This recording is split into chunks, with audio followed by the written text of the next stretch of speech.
Assassin's Creed Immortality. My favorite. Yeah, this is by far my favorite of the stories that I've written. And the reason for that is because I've wanted for so long to get it out of my system. You see, back when I was in high school, and not in a very good place, one of the ways I escaped was by reading fan fiction.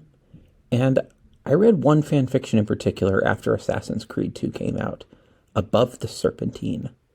And this fanfic really left a profound impact on me, and I just could not stop thinking about, what if Altair and Ezio had not died? What if they had lived forever? And that's where Assassin's Creed Immortality comes from. And the reason I love this so much is because I think I was able to tell a really tight, compact story that also thoroughly explored the personalities of Altair and Ezio. And I had a really good time with that.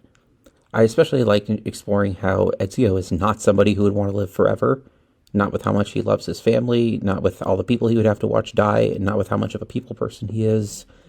Just not something he would enjoy. But he does it anyway. He bears it for the sake of the assassins. And story is also a good example of how, even though I don't write very many romance stories and I don't write sex scenes, I do sometimes write about love. And I think the way that Altair longs for Maria here is a good example of how I write love in my stories. It's implied or it's stated, but I don't go into it that deeply, with a few exceptions, like, Zal and Yela and Fire Suits and Doobies and, Life on Earth, obviously. But for the most part, I like to dance around the edges of love rather than write about it directly, for the simple reason that I am not very familiar with it.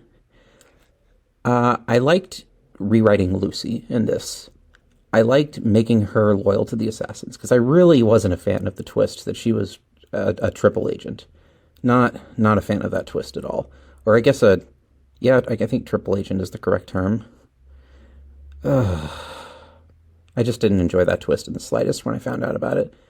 I really wish I could have incorporated Subject 16 at some point. Maybe I'll do an extra where I have him interact with them, see what happens. But I don't know. Actually, I never really got into how the Animus would deal with someone who's immortal. What would happen if Altair or Ezio got into the Animus? It would be quite interesting. Maybe in another story.